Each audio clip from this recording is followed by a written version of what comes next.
Olá, esse é o MCast, o podcast do Mandalite. Meu nome é Camila Durratti e hoje a gente vai falar um pouco sobre metodologias ágeis no jurídico e como a gestão ágil vem modificando o trabalho e a rotina dos advogados. Isso porque a transformação digital já faz parte da advocacia e é muito importante que os escritórios acompanhem e participem dessa mudança. Foi pensando nisso que, a partir de 2020, o Mandalite conduziu uma transformação cultural dentro do escritório e, desde 2022, passou a trabalhar com metodologias ágeis nas suas operações jurídicas. Para contextualizar um pouco, a metodologia ágil é um conjunto de práticas e ferramentas de trabalho que procura otimizar o fluxo de produção em todas as etapas de um projeto, não só focada em cumprir os prazos. O objetivo, na verdade, é propor uma análise interna e constante sobre como cumprir esses prazos, valorizando o tempo e as pessoas que fazem parte dessa produção. A origem da metodologia ágil é a área de tecnologia e desenvolvimento de software, justamente pela necessidade de ajustes rápidos nesse tipo de trabalho. E para contar um pouco mais sobre como que é a prática da gestão ágil no jurídico, hoje a nossa conversa é com duas líderes do Mandalite, que se envolveram diretamente com o transporte da agilidade para as equipes jurídicas do escritório. Patrícia Amarante, coordenadora jurídica, e Júlia Renda, gerente de operações. Oi, Patrícia. Oi, Júlia. É muito bom ter vocês por aqui. Bom dia, Camila. Bom dia, Júlia. Bom dia, Paty. Bom dia, Camila. Um prazer estar aqui para a gente falar de um assunto tão bacana. Bom, para começar, por que vocês acham que faz sentido a adaptação das metodologias ágeis para a rotina jurídica? A metodologia ágil, na verdade, como você bem disse, a gente emprestou da tecnologia, né? Onde a gente não está falando de uma forma de aplicação apenas, mas o mais importante é valorizar a participação de cada indivíduo, né, de um time ou de vários times juntos, para que a gente erre mais rápido, identifique isso, corrija e entregue o que o nosso cliente espera de uma forma mais rápida. Eu acho que, de forma bem resumida, é isso que é a metodologia ágil, a identificação da gente entender o que o cliente quer e ver como a gente vai fazer, errando ou acertando de forma mais rápida. E eu vejo também que a gente consegue otimizar, né, esse gerenciamento, como a Júlia falou. Aí a gente consegue levar em considerações essas melhorias contínuas, porque em curto espaço de tempo, né, a gente consegue fazer essas correções, adaptações, né, então a gente vê muita flexibilidade e sempre com foco no cliente. Em curto espaço de tempo a gente consegue tratar alguns gargalos, né, então é uma forma de gestão que eu vejo assim que tem como objetivo de gerenciar melhor, otimizar melhor os projetos, né. A melhora contínua, como a Paty bem colocou, eu acho que é um ponto chave, né, onde a gente, como eu falei, tem várias formas de metodologia ágil, a gente tem o Scrum, a gente tem o Kanban, e todas elas visam exatamente isso. Como a gente erra rápido, o que a gente errou? Onde a gente vai melhorar? Eu acho que esse é o segredo da aplicação dessa metodologia. Todo mundo estar focado em como melhorar continuamente aquela entrega, aquele produto, aquele serviço que a gente está prestando. E como funciona na prática? Quais mudanças vocês perceberam que a agilidade trouxe para a rotina do trabalho das equipes? Eu vejo assim que na aplicação, quando a gente implementou isso aqui na equipe, né, no jurídico, havia muito na gestão tradicional, a gente estava aqui delegando para os operacionais, né, os advogados fazerem isso, faz isso, faz aquilo. Então, cada um acabava que tratava do seu quadrado, né, da sua obrigação e ponto. Com essa gestão ágil, né, uma forma de gestão que a gente muda a mente na forma de tratar, é o mindset, né, houve uma mudança no pensamento deles como um todo, né, de agirem como um time realmente, um time, todo mundo faz tudo, não é cada um no seu quadrado. Então, há uma preocupação do colega, daquele advogado, aquele colaborador, com a entrega do outro também. Então, ele também ajuda o outro na entrega, né, como um time. Então, eu acho que uniu bastante, né? Acho que trouxe mais unidade dentro da equipe, e também eles mudaram o pensamento na forma de ter uma visão focada no cliente, não só na sua tarefa diária. Muitas vezes, numa gestão tradicional, né, corriqueira, você faz o seu e acabou, muitas vezes você não sabe nem para onde você está indo e o porquê que você está fazendo aquilo. Agora, faz muito mais sentido para eles o que eles estão fazendo, entendendo no foco do cliente, entendeu? Então, acho que trouxe essa unidade para a equipe, para o advogado, entender a tarefa do dia, principalmente na gestão de massa, né? E complementando, olhando para o nosso histórico, a gente saiu de uma gestão, de um modelo de gestão onde cada advogado tratava do seu processo, do início ao fim, fazendo tarefas administrativas, tarefas exclusivas do advogado, enfim, para um passo diferente que foram as esteiras, né, onde a gente dividiu por tipo de serviço, por tipo de trabalho que eles tinham. Então, a hora que você dividiu, a gente ganhou uma escala muito boa, mas acabou que com o tempo não tinha mais essa preocupação com o outro. Então, eu tinha que cada um faz a sua parte e não me interessa se o outro está precisando de mim, se eu tenho uma opinião sobre como melhorar aquele fluxo ou não. Ficou uma coisa muito individual, cada um está naquela esteira e deixou, né, os advogados deixaram, e o time como um todo, de entender como que era, né, o caminhar desse rio completo. Por que eu estava fazendo isso? O que impactava no, no time da frente?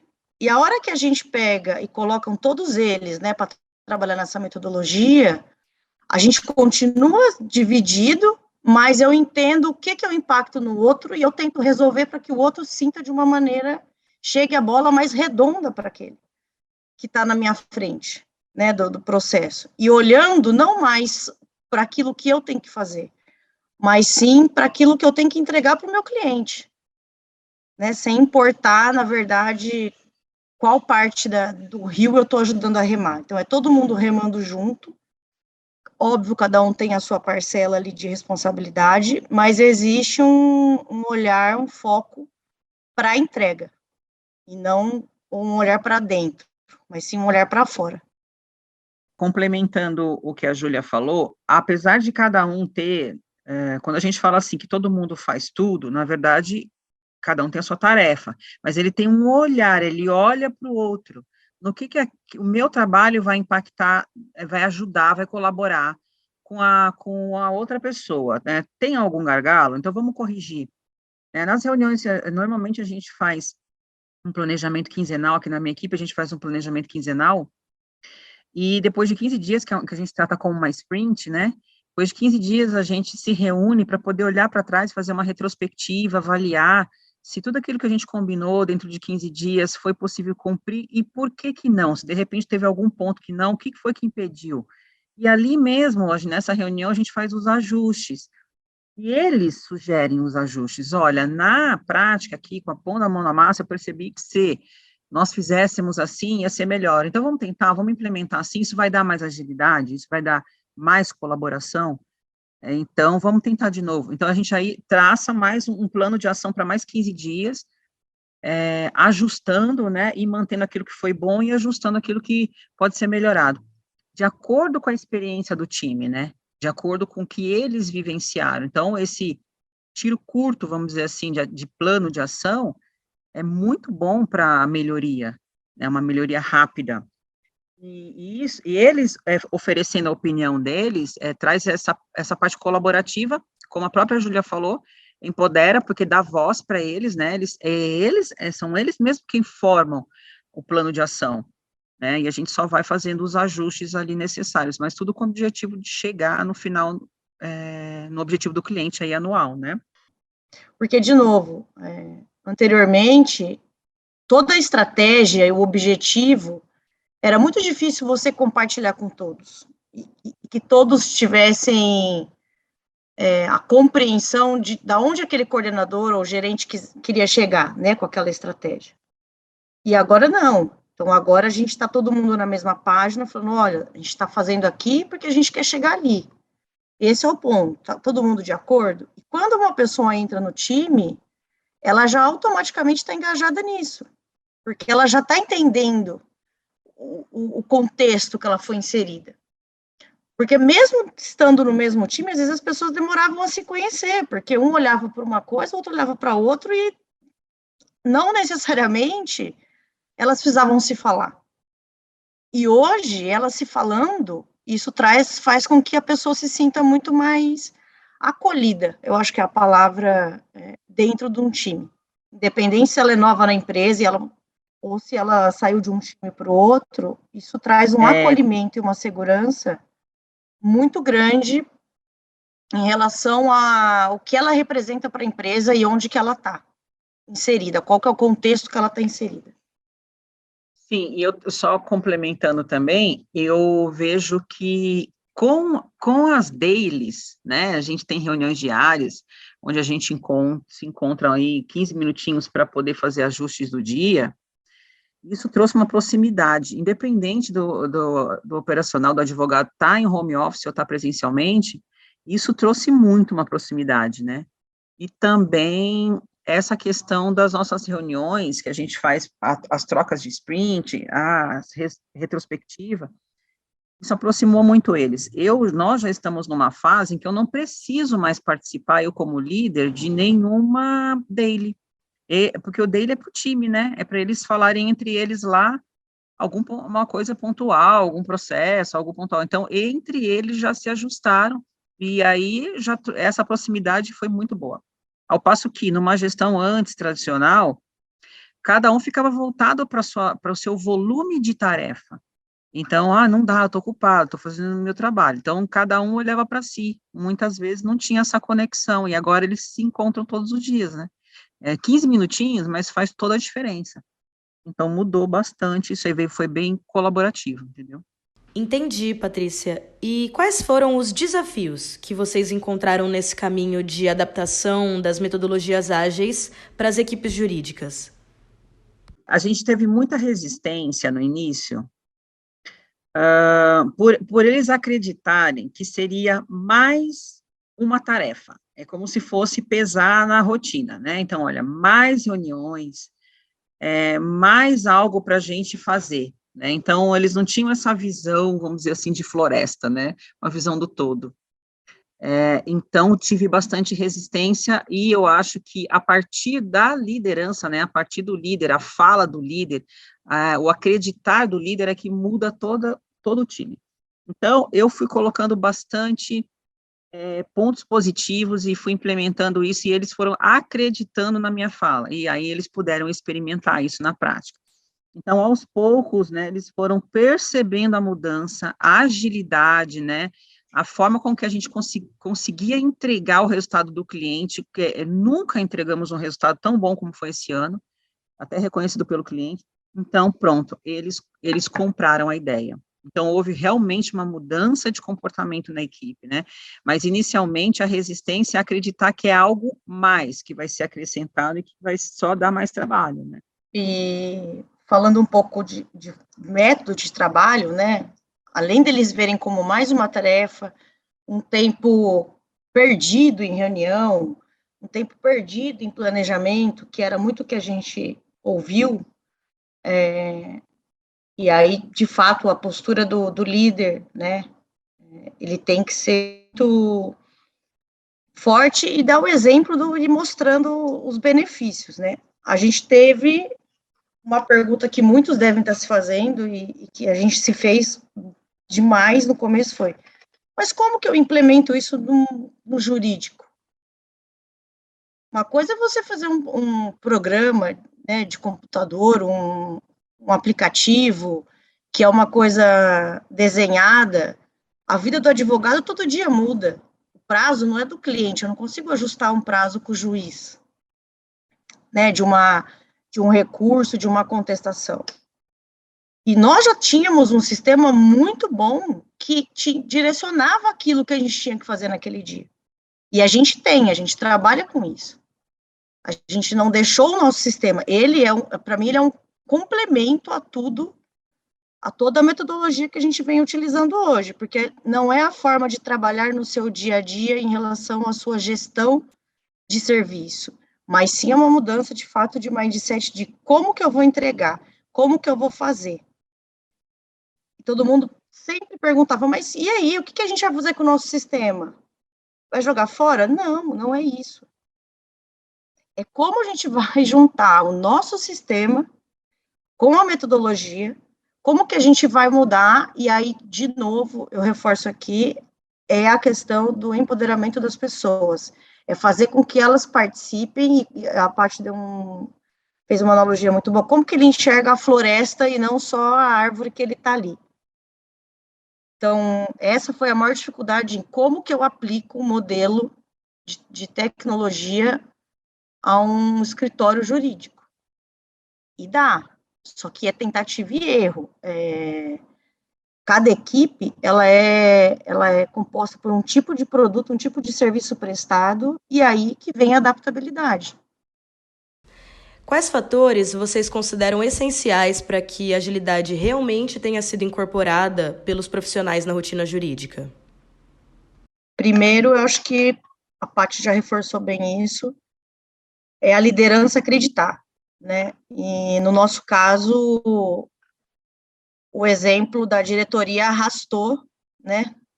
E demonstrou de forma muito prática para a gente que não haveria dúvidas que daria certo, que a gente tinha que aplicar a metodologia. E depois se despide qualquer melindre, porque ali a gente está falando de uma comunicação aberta, onde cada um vai poder falar e tem voz igual, não importa se ele é um estagiário, se ele é um auxiliar, se ele é um advogado, se ele é um coordenador, se ele é um gerente. E que toda opinião importa e que deve ser levada em consideração pelo time como um todo. E estimular essa comunicação. Dar valor àquilo que cada um está falando. Acho que esses são... E ser persistente. Acho que esses são os principais pontos aí que eu vejo para que dê certo. Sim, a liderança, ela tem que ser a primeira. A liderança, como a Júlia falou, tem que ser a primeira lá em cima, o head da operação mesmo.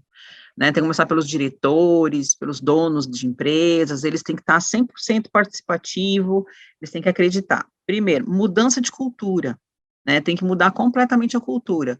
No caso do escritório, a gente vem trabalhando isso há 2 anos, a mudança de cultura, de valores, implementando primeiro esses fatores. E aí, depois, a gente aplicar essas ferramentas e a nova gestão. E isso começou de cima, de fato. E aí, depois de quase 2 anos de mudança de cultura, de valores, né, implementação, é que a gente conseguiu trazer essa forma de gestão. Então, acho que tem que começar de cima mesmo, tem que ser a participação de todos, de lá de cima da liderança, em primeiro lugar. Muitas pessoas, né, até de fora da organização, vêm me perguntando, né, quanto isso vale a pena, se é custoso, né, se isso não é um modismo, vamos dizer assim. A gestão ágil, essa forma de trabalho, ela já existe há mais de 70 anos, né, então se está vingando até hoje é porque a gente só não estava experimentando. Então, nós colocamos isso em prática hoje e vimos os resultados. Então, eu penso que não conseguimos, de forma alguma, obter um resultado diferente fazendo as mesmas coisas. Então, é uma tentativa que vale a pena para todo mundo. Não é uma perda de tempo, né? Eu acho que nós perdemos muito tempo, essa é a verdade, sem tentar. Então, eu acho que é um tempo novo, né? Vale muito a pena investir isso, porque depois é para a vida, né? Essa gestão, inclusive, é para a vida, né? Então, eu aconselho ter coragem, né, dessa mudança para obter os resultados diferentes.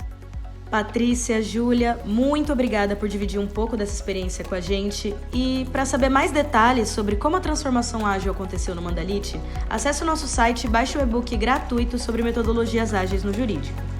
Nesse material, você encontra os nossos cases práticos de como a agilidade impactou os resultados das equipes do escritório. E você ouviu o MCast, o podcast do Mandalite.